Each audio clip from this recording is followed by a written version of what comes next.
Greetings, dear ones. I'm Kryon of Magnetic Service.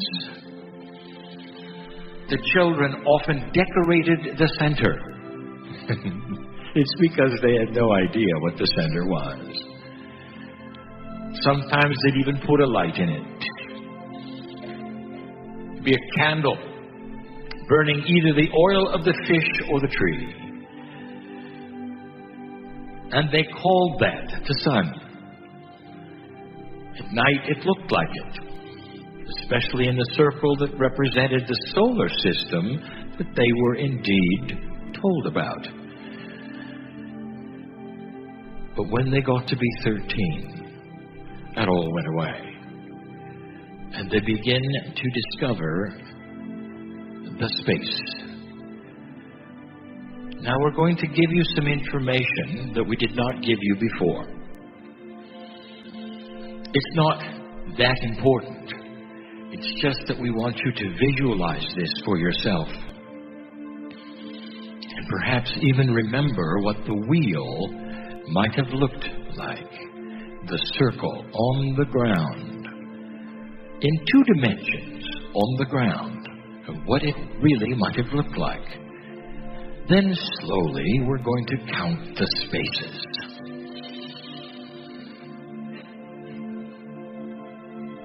The wheel part, the circle part, was thick, fat. It represented 1/3 of the distance from the outer to the fulcrum or the middle, 1/3. The spokes, 5 of them, represented 1/3 to the middle.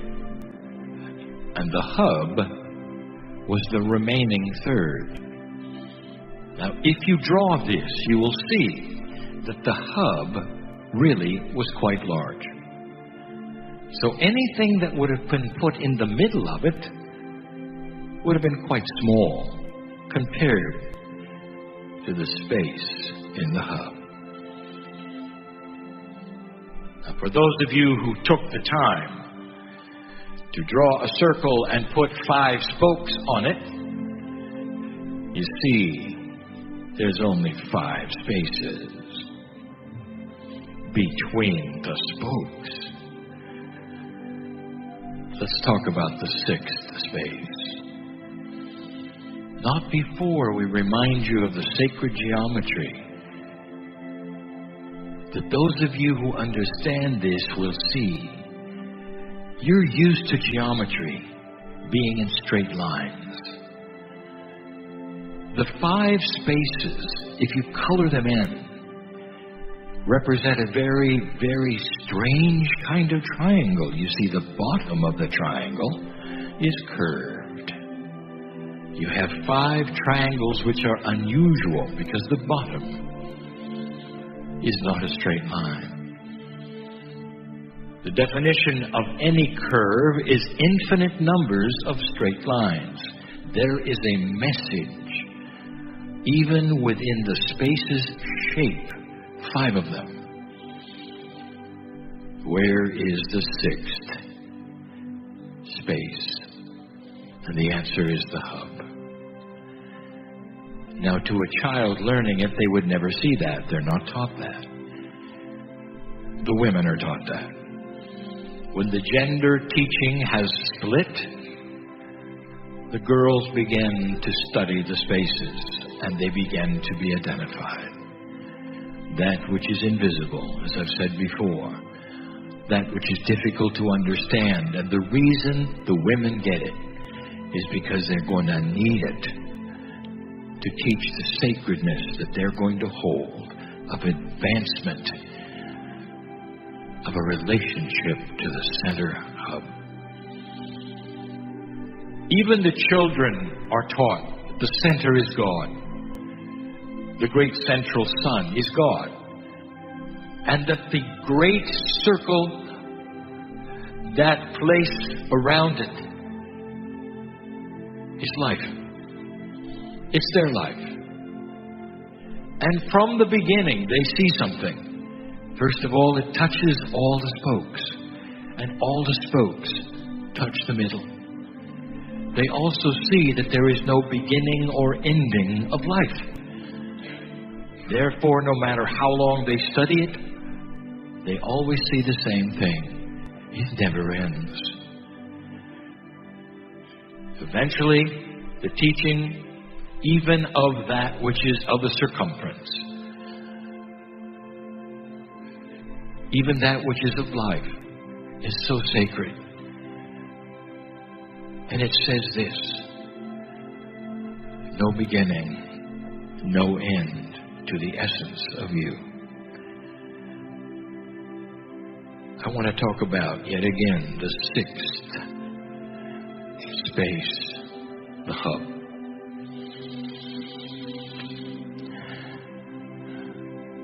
The hub is beginning to show itself. Those spokes, they go both ways. And again, you have the teaching that there is no directionality on any of the spokes. You see, there's no proprietariness. They all connect to the center, and the center connects to the outside. Remove one, and the system is weak. So the hub is not the end-all. The hub is not the power center. It is simply the center. Advanced teaching says that all the wheel is connected in such a way that it is one.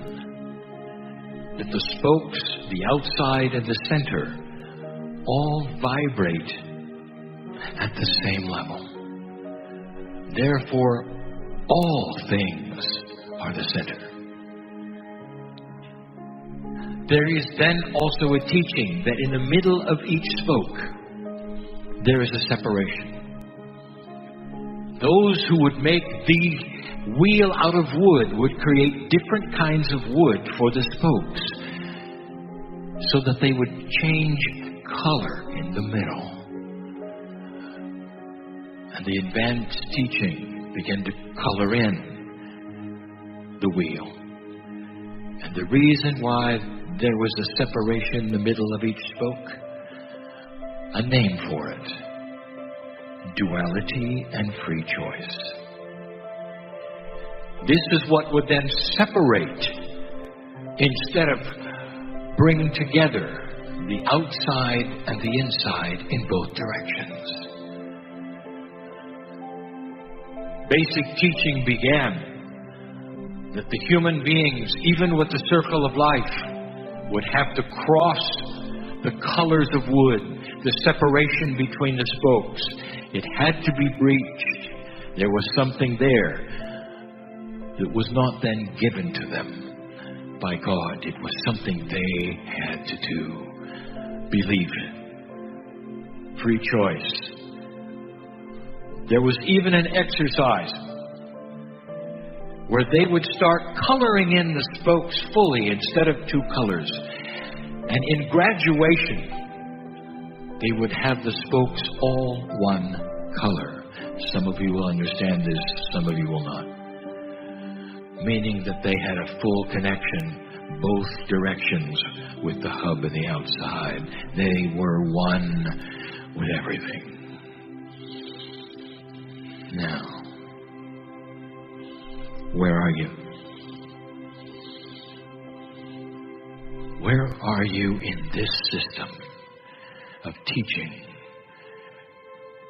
So profound is it in the symbolism of it. Even in the gematria. The gematria is that a system in the Hebrew language which hides in its own sacred geometry. Gematria is what it's called. The Hebrew system itself has some of the seeds of the sacred geometry of the wheel. There were even prophets that were Israelites that saw the wheel in the sky. Ezekiel saw two, one within the other. This teaching in Lemuria went to all cultures. It went to some of the most basic belief systems on the planet. Where are you? Can you envision something as simple as this kind of teaching and as complex as what are you going to do next with your life? Every once in a while we give readings in the audience. 3 of you right now here sitting in front of me are in a certain state of depression. I know your name. I'll say it again. Not the one you were born with. Dear one, I know you. And I want to tell you something. You're waiting for something to clear. To get out of that hole that you've dug for yourself that is so black and so dark. And I want to give you something. I want to give you some information right now. From the other side of the veil, I know your name, and we need your light. You are a light worker, and that's the reason you're here. And you thought perhaps by now it would clear after 3 days, and perhaps it has not. Let it clear right now. I want to take your hand and pull you out of the hole right now. I want you to see light and feel joy. I want you to see the chills and feel the chills you haven't felt perhaps in weeks as you've been in this awful, ugly hole. I know you. I know your name. And it's time for you to come out. We need your light. Do you hear this? Need your light. And slowly, as you climb out of it, you will then have, with free choice, revelation of who you are. You may even start to remember the childhood where you giggled a lot or you ran. Even with the parents who didn't care. I know who's here. You still had that childlike attitude. You understand play. Let's return to that. It is your choice. You can break the color in one of the spokes right now and fill in that color to be complete. Two-way communication from spirit to you and you to spirit. Spirit to you and you to spirit. And one of the reasons you're in depression is because you won't let yourself see the majesty of your real name and who you are. 14 of you came here with health issues.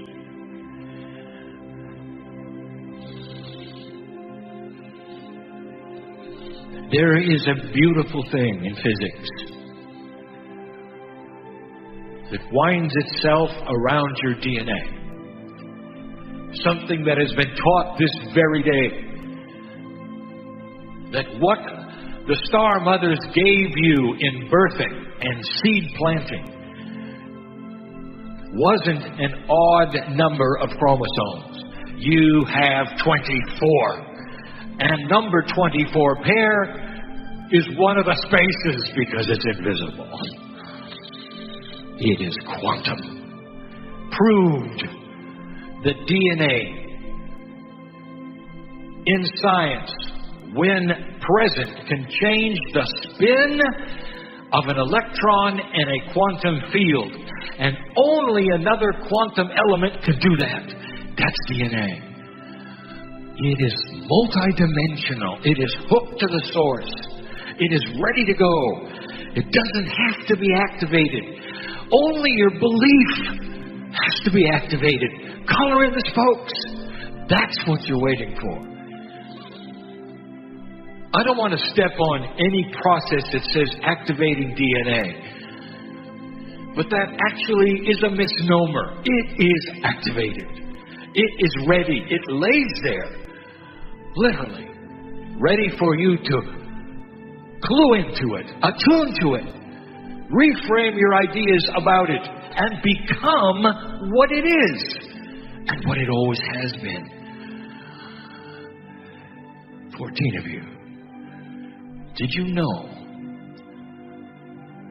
that everything you may be experiencing right now that you are concerned about, that you think may be shortening your life or you're worried about what it is, all of the things, and all 14 of you can be reframed and cured and restored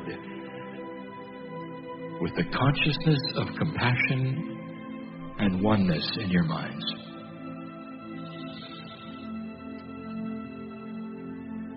Without a physician,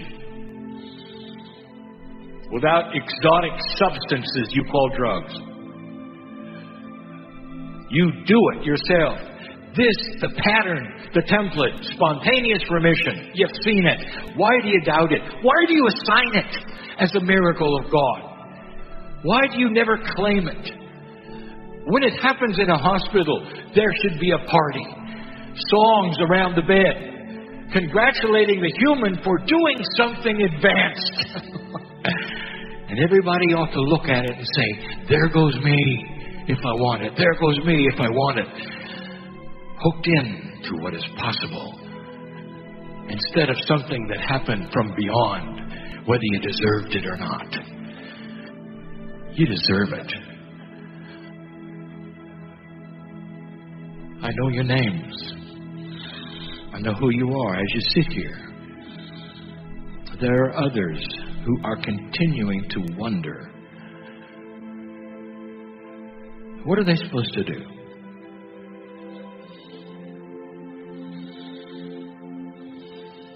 My partner had an inkling based upon a question that was asked him during the break.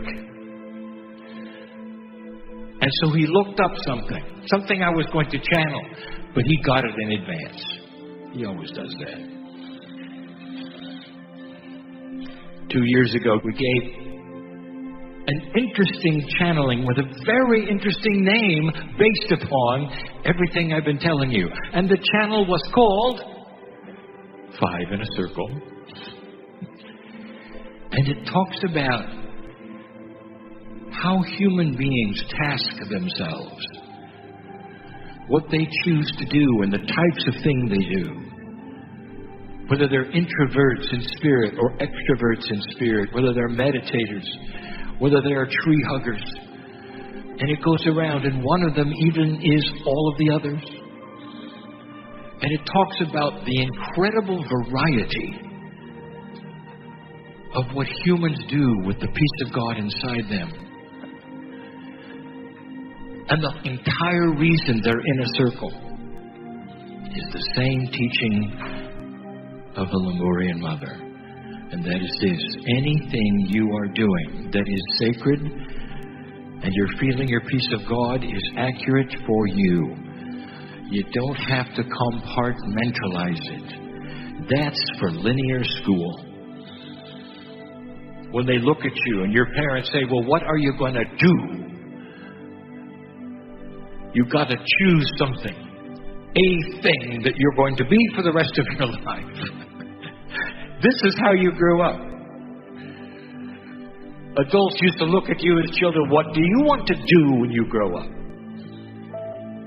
And you had many choices, but only one answer would be acceptable. If you said everything, they would say, okay, little person, we'll see. Well, some of you are doing everything. And I want you to know that that is perhaps one of the most advanced things you could be doing. You want to compartmentalize yourself and say, well, I race around and I do a lot of things and I'm no good to anybody because I'm fragmented. No, you're not. You're not fragmented. You're a multitasking God. That is advanced. I hope you can reframe some of the ideas that you might have as a human in an old energy that are starting to come out and be seen in a whole different way. New paradigms are here.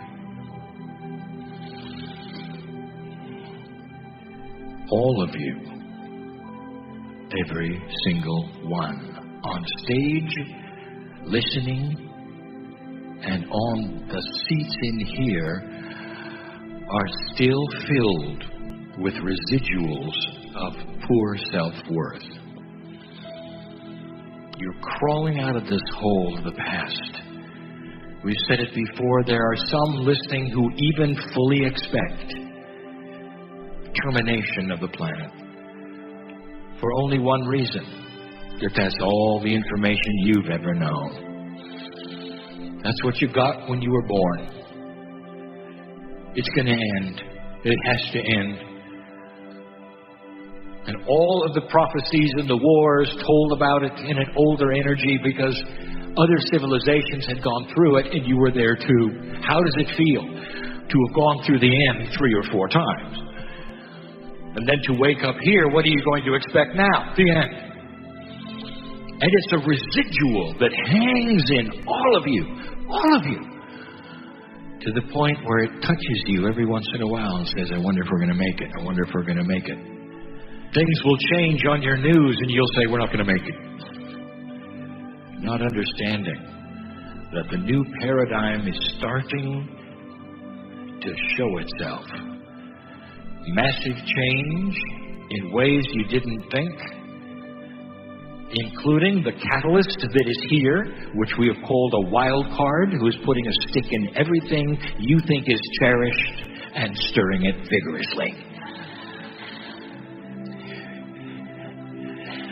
That's the only way it's going to change. It's got to be stirred up. Some of it's got to be broken. I've said this to you before. This is a repeat. If you want to know what the future is bringing for your country, you are on the cusp of having a failed country. It doesn't usually last much longer than 200 years. Look at the elegance of Rome. Look at the elegance of Egypt. It only lasts so long before human nature takes over. And then it gets broken and stuck. And then it fails. What you have going on right now is a rewrite, a reframe, a big stick going in all directions. That is the only thing that will let you start again in an elegant way, without a stock market crash, without total failure.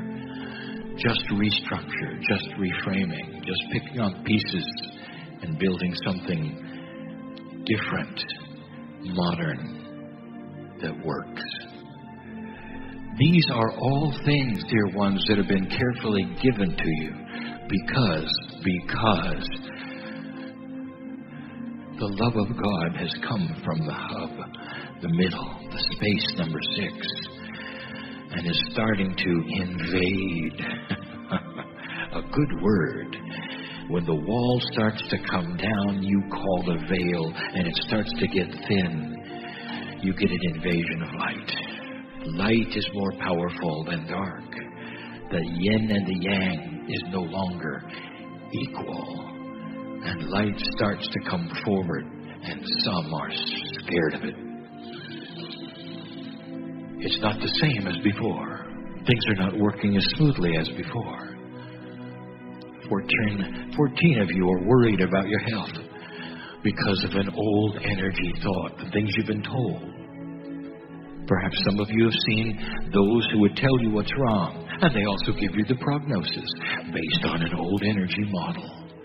Not understanding that light is here and is starting to invade you in a way that is going to help you understand what's next.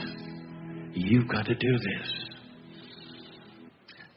Self-worth, the last thing.